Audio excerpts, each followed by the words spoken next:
오늘 함께 나눌 말씀은 갈라디아서 4장 1절에서 7절 말씀입니다. 갈라디아서 4장 1절에서 7절입니다.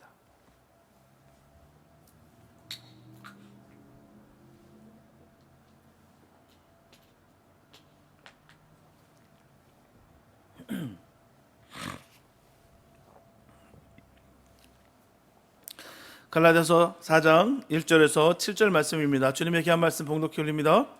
내가 또 말하노니 유업을 이을 자가 모든 것의 주인이나 어렸을 동안에는 종과 다름이 없어서 그 아버지의 정한 때까지 후견인과 청지기 아래에 있나니 이와 같이 우리도 어렸을 때 이 세상 초등학문 아래에 있어서 종 노릇하였더니 때가 참에 하나님이 그 아들을 보내사 여자에게서 나게 하시고 율법 아래 나게 하신 것은 율법 아래 있는 자들을 속량하시고 우리로 아들의 명분을 얻게 하려 하심이라.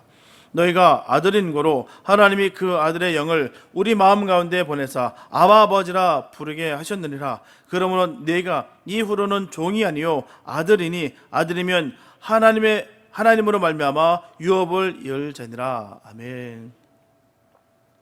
어떤 목사님이 율법과 복음의 차이를 설명하기를 율법은 시어머니이고 복음은 친정어머니다라는 표현을 썼어요. 참 기가 막힌 표현 같아요. 그렇다면 왜 시어머니고 왜 친정어머니일까요? 그 차이가 과연 무엇이겠습니까? 시어머니는 법으로 섬겨야 하는 것이 시어머니입니다. 그래서 시어머니를 영어로 뭐라고 하고 있어요? 마달린 로라고 합니다. 그러므로 모든 시어머니들은 며느리를 법의 눈으로만 본다는 거예요. 예를 들면요, 시어머니가 방으로 들어오는데 며느리가 누워서 빈둥빈둥 누워있다 생각해 보십시오. 뭐라고 할까요? 그 시어머니가 입에서 좋은 말이 나올까요?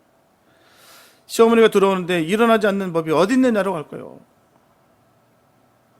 대놓을 것입니다. 그렇다면 복음으로 비유한 친정어머니는 어떻을까요? 그 누워있는 딸을 보고 말입니다.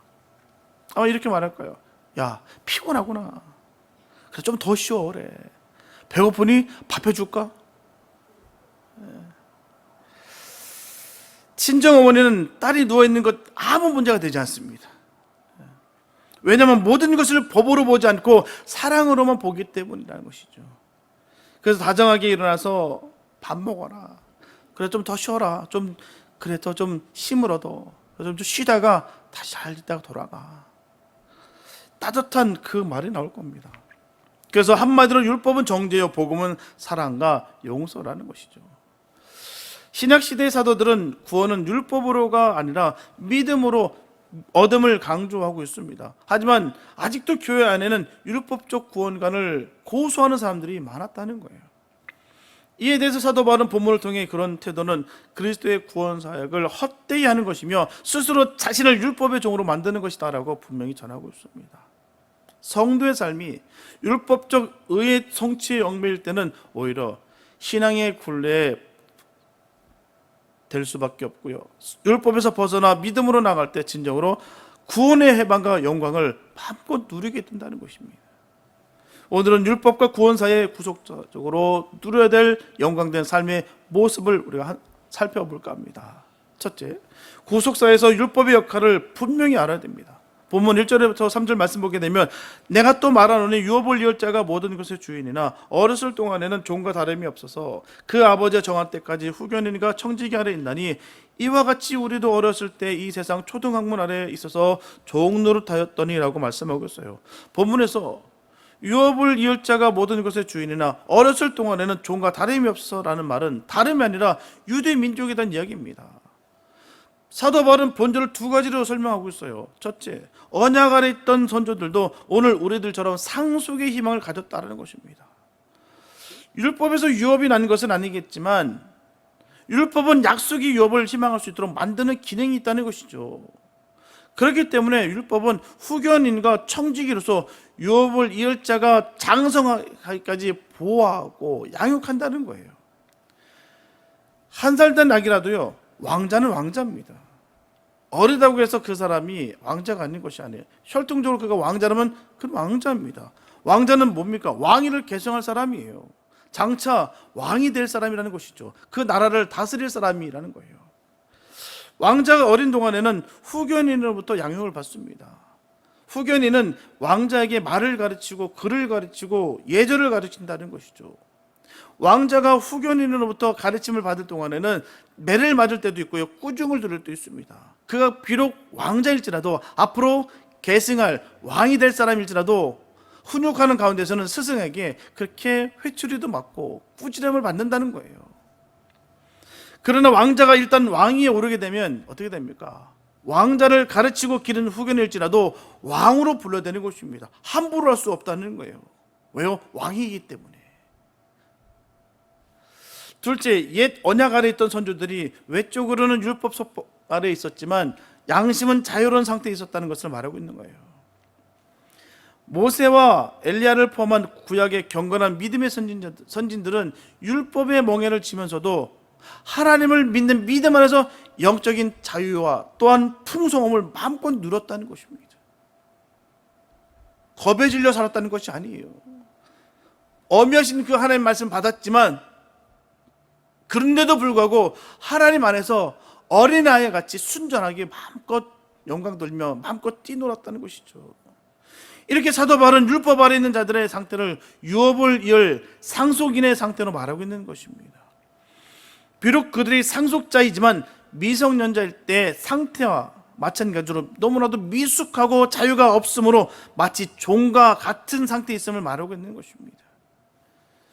땅 위에 인간의 역사가 시작된 이후에 죄로 바로 규정한 것은 율법밖에 없어요. 나라마다 법이 있고요, 민족마다 전통이 다 있습니다.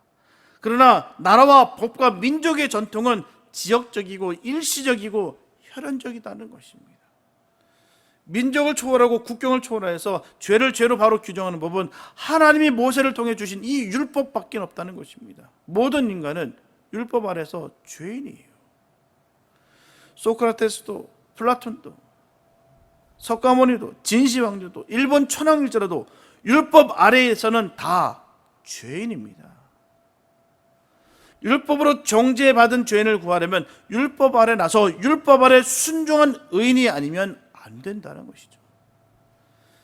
예수님은 율법 아래 나셨습니다. 율법과 선지자 예언대로 베들레헴 그 말구에서 나셨다는 것이죠. 천의 몸에서 나셨습니다. 예수님은 율법 아래 복종하셨어요. 죄인이 받는 형벌을 다 받으셨습니다. 수모를 또한 곤욕을 견디시고 다 몸소 행하셨다는 거예요. 피 흘리는 죽음을 죽으셨습니다. 무덤에서 장사되었어요. 누구든지 그의 이름을 믿는 자는 율법의 정죄에서 노임 받을 길을 열어 다 놓으신 거예요. 몸소 본인이 다 그걸 겪어내심으로 말미암아 주님의 이름을 믿는 자, 그들에게 구원의 역사가 있게 됐다는 것이죠. 죄인의 죄인된 불행은 아버지의 관계가 끊어진 것입니다. 범죄한 죄인은 호적에 붉은 줄이 그어지는 거예요. 가정에서 쫓겨나서 형무소로 가야 되는 것입니다. 계속해서 본문 3절에 보게 되면 이 세상 초등학문 아래에 있어서 종노릇하였더니라고 말씀하고 있어요. 학문에는 초등학문도 있고요, 고등학문이 있습니다. 고등학문을 하기 위한 기초학문인 것이죠. 사도 바울은 이처럼 율법과 구원의 관계를 초등학문과 또한 고등학문의 관계로 이야기하고 있습니다. 율법과 구원의 관계에서도 율법을 직접적인 구원의 결과를 얻는 것이 결코 아니라는 거예요. 그리스도를 알고 믿는 믿음은 고등학문이며 율법은 사람들을 그리스도께로 인도하는 초등학문에 불과하다는 것입니다. 한마디로 율법은 믿음을 통해 구원을 얻기 위한 기초적인 역할을 하는 구원의 초등학문이라 말하고 있는 것입니다. 우리가 100만 불짜리 책을 받아요. 그런 아이들이 압니까? 정말 그 금액이 줄 수 있는 그에게 그 책을 받았다 여겨보십시오. 그 가치를 아는 사람은 모르겠지만 아이들은 모릅니다. 종이랑 똑같은 거예요. 그 100만 불의 위력이 그 100만 불을 통해서 어떻게 큰 힘을 발휘할 수 있는가 전혀 모릅니다. 그냥 내 눈에 보이는 거, 내가 늘 갖고 있었던 장난감, 원하는 그걸 취하기만 원하지 그 이상의 것을 보지 못한다는 것입니다. 그렇기 때문에 그 100만 불을 준다 할지라도 그게 뭔지를 몰라요. 그 감흥이 오지 않습니다. 가치를 모른다는 거예요. 비록 율법이 초등학문이라 말하겠지만 그것은 역할이 매우 중요한 건 또 사실입니다. 그리고 여전히 은혜 안에서도 유효한 거예요. 그것은 율법이 선택받은 자들의 청직이기 때문이라는 것입니다. 사도 바울은 본문 1절에서 유업을 얻을 자라도 어렸을 동안은 청직의 보를 받아야 된다고 분명히 전하고 있어요. 진리를 모를 때는 형식으로 가르칠 수밖에 없습니다. 우리 공부 가르칠 때 애들 그렇잖아요. 공식을 외워야 돼. 그거 아니면 이 문제를 풀 수 없어서 공식을 가르칩니다. 처음에는 그렇게밖에 할 수가 없어요. 공식을 알아야 그 수학 문제를 풀 수 있기 때문에 억지로라도 그 공식을 외우게 합니다. 그로 인해서 나중에는 그 공식이 내 머리에 들어오고 응용까지 적용한 관계까지 되면은 자연스럽게 그 문제들이 하나하나 그냥 풀린다는 것이죠. 그 공식을 모르면 절대로 그 수학 문제를 풀 수 없어요. 분명한 사실, 형식 그 자체는 진리는 아닙니다. 그러나 형식을 붙들다 보면 형식을 통해 본질로 들어갈 수 있다는 것이죠. 본질을 아는 순간 형식으로부터 그 이상으로 자유로워질 수가 있다는 것입니다. 형식이 있어야 신앙을 담을 수가 있어요. 그렇기 때문에 율법은 하나님의 그 구속 안에서 신앙 공동체를 형성한 모든 성도들이 자신의 삶의 기준으로 삼아야 할 생활 규범으로서의 유효한다는 것이죠. 율법에는 두 가지 규범성이 있습니다. 바로 심의법과 윤리법을 크게 나눌 수가 있어요. 첫째, 심의법입니다. 공동체에서 이스라엘에게 요구했던 조직적 순종의 모범과 사회적 공동책임의 규범이었다는 것이죠. 이는 오늘날 교회가 가지는 공동체 조직에 적용되어야 되는 것입니다. 그리고 율법의 요구대로 성도들은 하나님의 다스리는 온 세계 사람들을 향해서 상호 책임지고 가진 자는 못 가진 자를, 힘 있는 자는 힘이 없는 자를 돌보는 삶을 살아야 된다는 것이죠. 또한 두 번째, 윤리법이 있습니다. 구약의 율법이 갖는 윤리 표준은 주님께서 오시는 그날까지 성도들이 지켜야 될 윤리의 표준인 것이죠. 이와 같이 율법은 선택된 백성들의 구원을 확고히 하고 스스로 믿음의 국권에 서도록 인도하고 교육하는 청직인 거예요. 이런 율법의 청지기적인 역할은 오늘날도 계속되는 것입니다. 율법을 통해서는 구원을 이룰 수 분명히 없습니다. 율법을 아무리 잘 지킨다 할지라도 구원을 얻을 수 있는 것은 아니에요. 하지만 새로운 삶의 규범으로 성도들은 유효한 율법을 항상 생각하면서 생활의 표준으로 삼아야 된다는 거예요. 주님의 말씀들이 하나하나가 귀하지 않은 것들 없습니다. 내게 불편함이 있다 할지라도 어려움이 있어도 그 말씀은 지켜내는 것이죠. 우리는 이러한 율법을 지키는 것을 통해서 우리가 하나님의 백성인 것을 세상에 알릴 수가 있는 것이다라는 것입니다. 구원을 얻기 힘들게 율법을 행하는 것이 아니에요. 구차하게 그걸 지킨다고 해서 하나하나 그 구절구절 다 지킨다 해서 구원을 얻는 것이 아니라 하나님의 자녀인 그 모습을 드러내는 표준이 된다는 것이죠. 그래서 구원 얻은 우리가 그 은혜에 대한 감사를 못 이겨서 즐겁고 또한 기쁘게 율법을 지켜 준수하는 거예요. 눈이 말씀드리지 않습니까? 율법은 지키는 것이 아니에요. 지켜줘야 되는 것이죠. 언제나 강제성을 가지면 불편하고 괴롭게 마련입니다. 억지로 해야 되니까 힘듭니다. 또 남의 눈치를 봐야 되니까 구차된다는 거예요. 하지만 구원받은 기쁨과 감격이 있으면 하지 않을 수가 없다는 것입니다. 자연스럽게 이루어지게 되었다는 거예요. 율법은 그렇게 접근하고 율법은 그런 의미인 것입니다. 지켜지는 거예요. 자연스럽게. 내가 하나님의 자녀로서 마땅히 해야 될 바를 알기 때문에 그 일에 대해서, 그 말씀 주신 말씀에 대해서, 그 규범에 대해서 우리가 몸소 지켜나가는 것이죠. 요한복음 8장 32절에서 예수님께서는 진리를 알지니 진리가 너를 자유케 하라고 말씀하신 것입니다. 예전에 우리는 로마서 5장 17절처럼 사망의 종노릇하였지만 이제는 더 이상 심판의 근심에 있지 아니하고 해방의 기쁨을 누려야 되는 거예요. 로마서 8장 2절처럼 이는 그리스도 예수 안에 있는 생명의 성령의 법이 죄와 사망의 법에서 너를 해방하였습니다. 만약에 예수 그리스도를 믿는다고 하면서도 불구하고 우리 속에 이러한 자유와 기쁨이 없다면 우리의 믿음은 헛것이며 아직도 하나님의 자녀가 되지 못하는 거예요. 아직도 하나님의 백성으로서의 표준적인 삶을 제공하는 이 율법이 너무나도 짐스럽기만 여겨진다면 우리의 신앙을 점검할 필요가 있습니다. 구원받은 기쁨이 여러분 없으십니까? 꼭 우리에게 있어야 될 이유가 거기 있는 거예요. 우리는 주님으로 말미암아 구원받았다는 거예요. 구원받았기 때문에 이 기쁨이 늘 한량없이 넘쳐되는 것이 정상입니다. 왜요? 주님은 살아 역사시기 때문이죠. 그 생명의 씨는 살아있는 씨입니다. 그 하나님 영이 우리에게 임함으로 말미암아 우리가 변화되고 죽었던 우리가 다시 살아났다는 거예요. 그렇기 때문에 우리는 그 살아 역사심으로 말미암아 늘 감사와 감격과 기쁨이 있는 것이죠. 자꾸 세상의 기준에 따라서, 세상 형편에 따라서 우리가 움직이는 것이 아니라 주님께서 주시는 그 은혜로 말미암아 우리가 늘 기쁠 수 있다는 것이죠. 정말 우리가 주님 안에 충만한 사람들의 얼굴을 보십시오. 환합니다. 기쁨이 넘쳐요. 왜요? 주님께서 주신 그 은혜로 말미암아 그럴 수 있다는 것이죠. 하나님의 자녀된 권세가 있기를 축복합니다. 하나님의 자녀된 권세가 뭐겠습니까? 우리가 선포한 대로 주님 역사하시고 귀신의 영이 벌벌 떨고 내 안에 있는 우울의 영이 박살이 나는 것이 하나님의 영인 거예요. 주님의 은혜가 늘 충만하게 말합니다. 주님께서 우리에게 귀한 하나님 영을 주셨는데도 불구하고 우리가 주눅 들고 벌벌 떨고 살아가는 것은 아직도 우리가 멀었다는 거예요. 자녀되지 못한 증거가 거기 드러난 것입니다. 종교적인 열심으로 말미암아 구원의 역사가 있는 것이 아니에요. 계속해서 전하고 있는 바가 그 율법을 다 지킴으로 말미암아 구원받는 것이 결코 아니라는 거예요. 다 지킨다 할지라도 내 안에 주의 영이 계시지 않는다면, 내가 주님의 이름을 부르고 선포하지 않는다면 그 가운데 구원의 역사는 없습니다. 우리는 하나님의 영이 임했습니다. 그렇기 때문에 우리는 두려울 것이 없어요.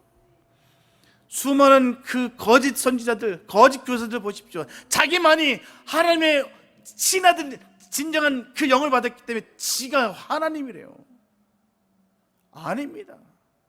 우리도 하나님의 자녀입니다. 하나님의 영이 임했기 때문에 우리는 하나님의 자녀예요. 누구는 친아들의 영을 받고 누구는 가짜 아들의 영을 받는 것이 아니에요. 하나님의 영을 받은 것입니다. 우리는 그 은혜와 감격이 있어야 돼요. 어느 때라도. 그렇기 때문에 우리는 어느 곳에 있든 주눅 들지 않습니다. 어느 곳에 무엇을 하든 우리는 위축되지 않습니다. 그 하나님의 그 평안함과 은혜가 충만함이 넘치시기 바랍니다. 하나님의 자녀로서 얻어지는 이 권세가 우리에게 있기를 예수의 이름으로 축복합니다. 둘째, 하나님의 때를 분별해야 되는 것이죠. 본문 4절부터 7절 말씀 보게 되면 때가 참에 하나님의 그 아들을 보내사 여자에게서 나게 하시고 율법 아래 나게 하시는 것을 율법 아래 있는 자들을 속량하시고 우리로 아들의 명분을 얻게 하려 하심이라. 너희가 아들인 고로 하나님의 그 아들의 영을 우리 마음 가운데 보내사 아바 아버지라 부르게 하셨느니라. 그러므로 내가 이후로는 종이 아니요 아들이니 아들이면 하나님으로 말미암아 유업을 이을 자니라. 얼마나 감사한지요. 본문 1절 내용을 살펴보면요, 그리스도가 오시기 이전에는 율법 아래 있었던 자들을 아버지의 유업을 이을 자이지만 어렸을 동안에는 아버지의 정한 후견인과 청지기 안에서 보호받아야 할 존재로 이야기하고 있습니다. 오늘 본문에서 사도 바울은 종의 신분과도 다를 바 없었던 자가 어떻게 해서 아버지의 유업을 이을 상속자가 되는지에 대해서 말하고 있는 거예요. 다시 말씀드리면 죄 아래 종노릇 하던 자들이 어떤 방식과 과정을 거쳐서 하나님의 아들이 되었는가 하는 것을 본문을 중심으로 살펴볼 필요가 있습니다. 본문 4절에서 사도 바울은 때가 참여라고 말씀하고 있어요. 때가 참여라는 말은 본문 1절부터 3절의 비유와 연결돼서 설명하고 있는 것입니다. 사실 아버지의 유업을 이을 자격이 있음에도 불구하고 나이가 어리기 때문에 유업을 받을 수 없었던 상속자였다는 거예요. 그러나 이제 성년이 돼서 상속자로서 법적인 자격을 갖췄기 때문에 이제는 아버지 유업을 얻을 수 있게 되었다는 뜻입니다. 사도 바울이 있었던 이 당시 로마법에서 상속인은 14세까지는 아버지가 센 그 후견인의 보호를 받아야만 했습니다. 그리고 재산에 대해서는 25까지는 관리자에게 예속되어 있었다는 거예요. 내가 분명히 받은 것은 틀림없으나 내 마음대로 쓸 수도 없습니다. 가질 수가 없어요. 25대기까지 말입니다. 이렇게 상속인이 후견인의 손아귀를 벗어나서 상속자로서 아버지의 유업을 이어받고 완전한 자유를 성취할 때까지 가르쳐 사도 바울은 때가 참여라고 말하는 것입니다. 다시 말씀드리자면 사도 바울이 말하는 이때는 바로 그리스도인이 죄로부터 해방돼서 구원을 얻을 때를 말하는 거예요. 메시아가 오시는 때를 말하는 것입니다. 예수님 오신 당시에 유대인들의 상황은 어떻습니까? 비참했어요. 정치, 경제, 문화, 국방 모든 면에서 철저하게 무너져가던 시대입니다. 이 땅에 더 이상 소망이 없었던 시기예요. 암흑입니다. 깜깜하죠. 사실 소망이 다 사라질 때 우리 안에 진짜 신앙이 그때 시작됩니다. 아직 세상에 소망이 많다고 생각하면 예수가 보이지 않아요. 참 어렵습니다. 좀 넉넉하고요. 생활이 좀 피어 있으면 참 복음이 들어가지 않아요. 우리 젊은 아이들 보면 참 그렇습니다. 안 들어가요. 엄마 카드가 더 빨라요. 응답이 더 빨라요. 기도하는 것보다 엄마한테 전화 한 통하면 더 빨리 됩니다.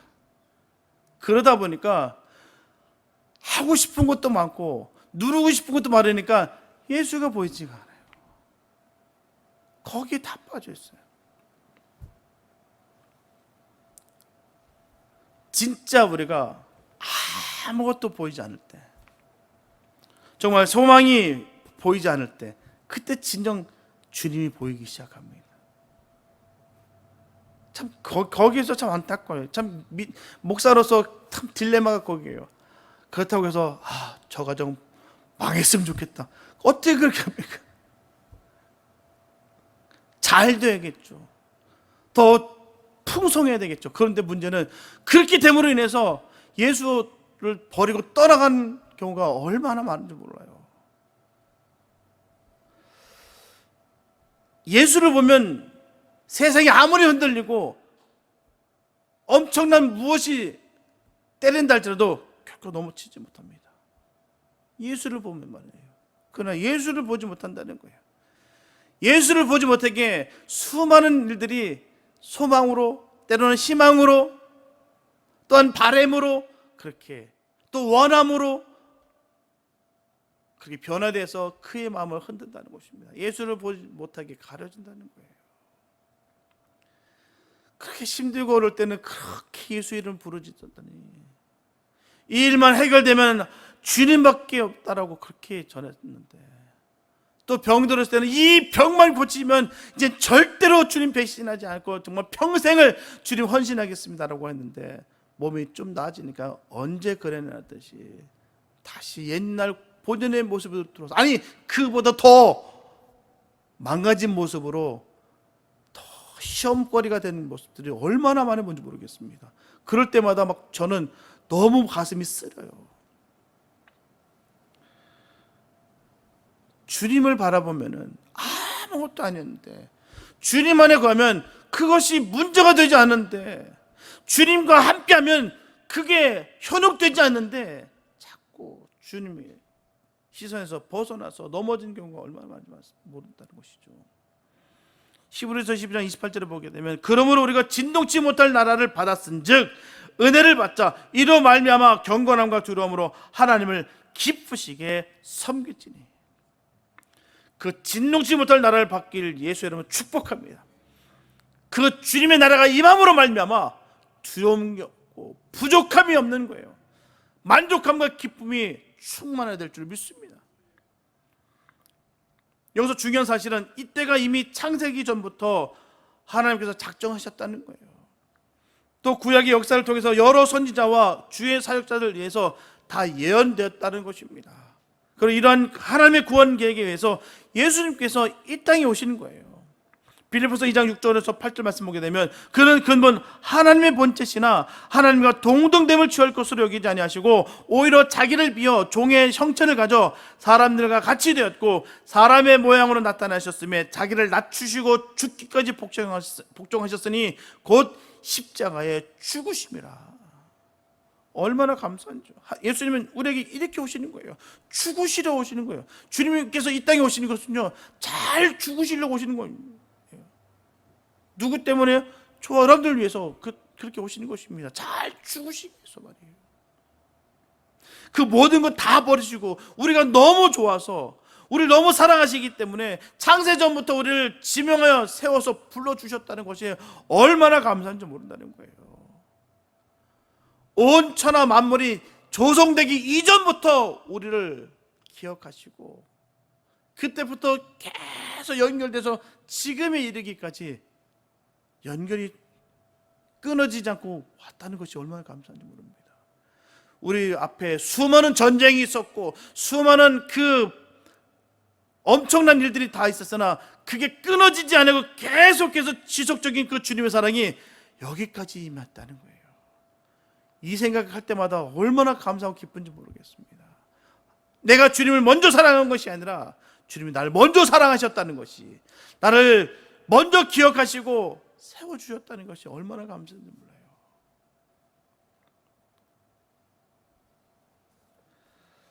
결과물로 결합으로 태어난 아담의 후손은 남녀 모든 인간은 다 아담의 죄를 가지고 태어났습니다. 원죄를 태어나고 있어요. 예수님은 하나님께서 순근한 마리아를 통해서 성령으로 잉태해서 이 땅에 오셨습니다. 그래서 예수님은 죄가 전혀 없으시다는 거예요. 예수님께서 죄가 없어야 되는 이유는 우리의 죄를 담당하실 대속물로 흠이 없어야 되기 때문입니다. 구약의 제사도 마찬가지예요. 이 원칙이 벗어나지 않습니다. 흠이 있어서는 안 된다는 거예요. 동정적 마리아에게서 나셨다는 것입니다. 이 기독론적으로 매우 중요해요. 절대로 바뀌지 않습니다. 이 모든 것을 다 주님께서 예비하시고 조성하시고 계획하셔서 우리를 건지시기 위해서 이 희생을 감당하셨다는 거예요.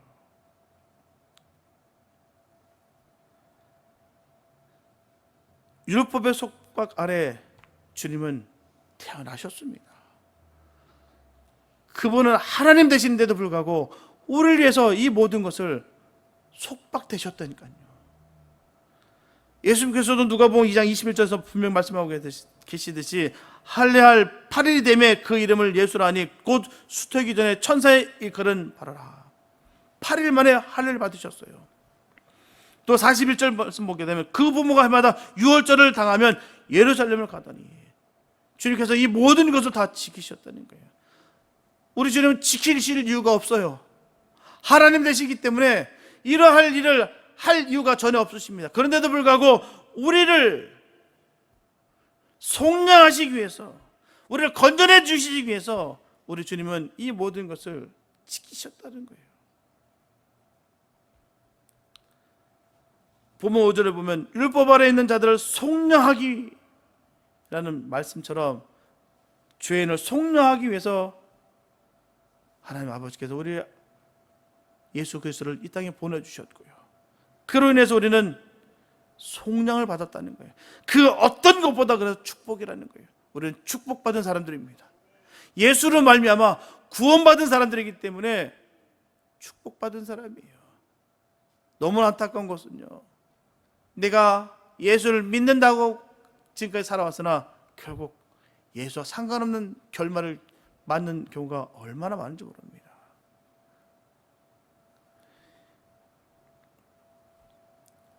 독생자 아들을 세상에 보내신 하나님은 모든 죄인들을 하나님의 자녀로 삼아주셨고요, 계속해서 성령을 보내주심으로 말미암아 성도들이 영원한 천국에 이를 때까지 지켜주시고 보호해 주신다는 거예요. 하나님께서 예정하시고 택정하신 하나님의 자녀들을 끝까지 보호하신다는 것입니다. 사단에게 뺏기지 않게 막아주신다는 거예요. 참된 복을 받은 사람들의 모습입니다. 내 삶이 어떤지, 많이 가졌든 적든지 중요치 않습니다. 하나님 나를 지키시고 보호하시고 자녀 삼아주셨다는 것, 인쳐주셨다는 것이 감사한 거예요. 그 삶을 끝까지 지켜주신 것, 이게 복 중에 복입니다. 본문 6절에 보면 너희가 아들인 고로 하나님이 그 아들의 영을 우리 마음 가운데 보내사 아바 아버지라 부르게 하셨느니라. 여기서 부르게, 부르짖니라, 이런 단어 헬라 원어로 크라조라고 되는데 강조법을 사용한 거예요.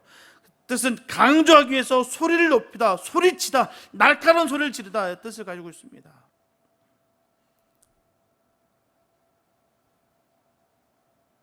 아바 아버지라 부르게 하셨느니라.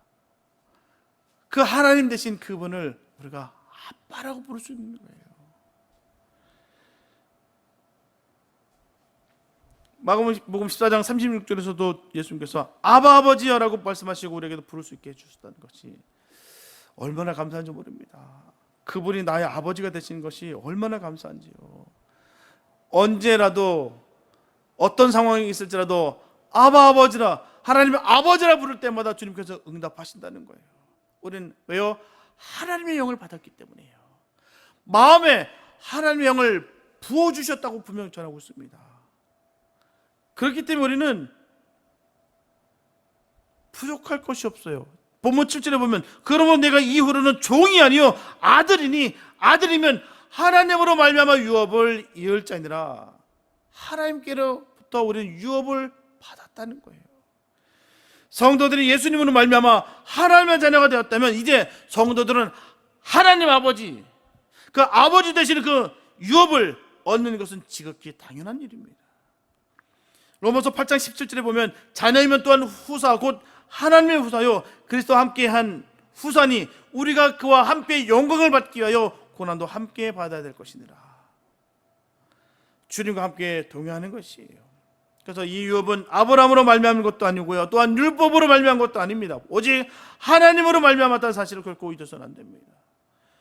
유업은 우리가 아브라함이나 율법에 의해서가 아니라 예수님으로 말미암아 하나님의 후사가 됐다는 거예요. 십자가 사건은요 하늘의 유업을 입을 자를 만들기 위한 과정입니다. 십자가가 목적지가 아니에요. 십자가는 시작에 불과합니다. 바로 대문에 불과하다는 거예요. 십자가를 통하지 않으면 통과가 안 됩니다. 요한복음 10장 7절에서 나는 양의 문이라고 하셨습니다. 우리는 이 문을 돌아가서 장차 예수님과 함께 왕노릇할 하나님의 유업이 우리 것이 되는 것이에요. 십자가를 통과하시기 바랍니다. 십자가를 움켜쥐시고 그 믿음의 길을 걷는 복된 삶이 되시기 바랍니다. 우리가 그냥 표면적으로 지식적으로 아는 것에 멈춰버리면 아무 의미가 없어요. 정말 그 십자가의 사건이 우리 사건 되시기 바랍니다. 내가 주님의 그 손과 발과 함께 못을 받는 역사가 있기를 바랍니다. 한마디로 십자가 사건을 넘어서서 하늘의 유업을 입을 자가 꼭 되시길 예수의 이름으로 축복합니다. 사랑하는 여러분, 얼마나 큰 은혜입니까? 지극하시고 전능하신 하나님이 그 아들을 이 땅 가운데 우리를 위해서 보내주셨고요 우리를 구원함으로 말미암아 주님과 동행하는 삶을 살게 하셨다는 거예요. 참으로 감사하고 너무나 귀한 은혜입니다. 주님이 내 안에 계시고 나는 주님 안에 가므로 인해서 우리의 삶의 현장 속에서 주님께서 주시는 모든 복을 누리며 또한 구하는 것마다 주님께서 다 연락하시고 선포하는 데마다 주께서 일하신다는 거예요. 이 복이 얼마나 큰 역사인지 모릅니다. 그 은혜가 있기를 바랍니다. 하나님의 그 능력이 우리에게 임하기 바랍니다. 내 안에 기쁨이 충만하시기 바랍니다. 예수를 말미암아 회복되시기 바랍니다. 그 은혜가 너무 큰데 우리가 누리기만 하면 되는데 우리가 이 은혜를 잊어버리고 살 때가 얼마나 많은지 몰라요. 누리시기 바랍니다. 우리는 하나님의 자녀예요. 누리시기 바랍니다. 우리 아버지 되신 하나님이 나와 함께 하심을 결코 잊지 마시기 바랍니다. 주님과 함께 언제나 기쁨으로 살아가시는 저와 여러분 되시길 예수 여러분 축복합니다. 그래서 주님이 원하시는 그리고 주님이 너무나도 기뻐하시는 주님의 자녀된 자로서의 삶을 복되게 살아가는 우리 모두가 되시기를 예수님 이름으로 축원합니다. 기도합니다. 사랑해 주님 감사합니다. 아버지, 너무나 간단한 내용 같고 당연한 것 같으나 하나님이 나의 아버지가 되신다는 것이 얼마나 귀한지 모릅니다. 하나님, 너무나 소홀하게 여겨서 시시때때로 주님을 바라보지 않고 세상을 바라보며 세상 가운데 묶여서 우울하고 슬픔에 잠길 때가 얼마나 많은지 모릅니다. 하나님, 정말 우리가 하나님의 자녀인 것을 조금도 잊지 않는 삶을 살기 원합니다. 하나님, 이 온 우주 만물이 지어지기 이전부터 우리를 기억하셨다는 것, 우리를 예정하시고 특정하셨다는 이 사실을 기뻐하고 감사하며 우리 이 믿음 지키는 우리가 되게 하여 주시옵소서. 하나님의 아버지로 우리가 늘 기뻐할 수 있는 삶이 되게 하여 주시옵소서. 늘 변화된 삶이 되기 원합니다. 가는 곳마다 주의 영광이 드러나게 도와주시고 하나님의 크신 사랑과 그 권세가 우리 삶 가운데 그대로 드러나게 충만케 하여 주시옵소서. 하나님 자녀된 것에 늘 감사하며 기쁨으로 늘 승리의 삶을 살아갈 수 있는 우리 모두가 되게 하심을 간절히 믿사옵고 우리를 구원하신 예수님의 이름으로 기도했습니다.